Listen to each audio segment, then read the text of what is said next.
پشتی کو قوالین سیاسی بانگشن هەڵبژاردنên خۆ ڕاگەهاندن و پۆستەر وێنên بربژێرên خۆ هەڵاویستن وڵاتیان عێراقی لە بەغدا و چەندین پارێزگایên باشووری عێراقê دەست بدڕاندنە وان پوستەران kirin û tێدا ڕادگەهînin ku gelê Iraqî ji desthelata siyasî bû demê 15 salên borî razî nebûn. الشعب العراقي مل من هذه الوجوه. گەل عێراقی ji hema kesayetiyên siyasîn pêşî bêzar bûne. Ev in çi xizmet pêşkeş nekirîne. Lewra hawlatiyan dest kiriye bi derandina posterên wan.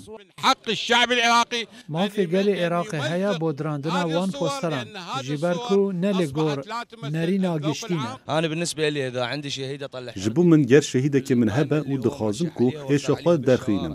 Ez ê lîsta partiya wî li kolanan bigerînim. Eleqa kesipê tune ye. Siyasî tev de têk veçûne.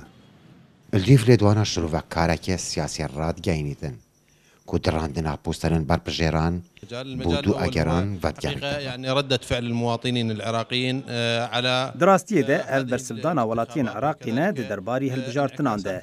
Got ew karvedana hilbijartinê berê ne ji bo karê xizmetguzariyê got partiyên siyasî bi cî nanî bûn û niha jî kandîdê xwe pijirandine bo hilbijartinê bersivagel ew bi dirandina posteran e. û ji aliyekî dinê dibe ev karekî plankirî be ji aliyê partiyan siyasî li dijî hevdû. گۆڕاپان و شەقامên بەغدا و پارێزگایên عێراقê hezaraha posterên berbijêran lê hatîne helavîstin û li dûrda hêzên asayîş û polîsên Iraqê jiyana kontrolkirina wan gۆڕapanan nîne. المشكلة أنه السلطة التنفيذية لا عريشا دەسەڵاتە بجەهئینانێ ئەوە کو وان شیان نینە داک و کۆنتترۆڵە وان هەمی پۆستەرێن بربژێران هەمی دەڤەرێن بەغدایە بکەن لەورە هەر وڵاتیەک دکارێت هەندێک جوان پۆستەران بدڕینیت. قوالên siyasî li Iraqê heman bernamên pêşî dubare tike nava û ter xulekê perlemanê de karên xizmetguzarî bi sistî têne pêşkeş kirin. Lewra cemawer ji rêya dirandina posterên berbijêran peyama nerazîbûniyê edgehîne desthelata siyasî.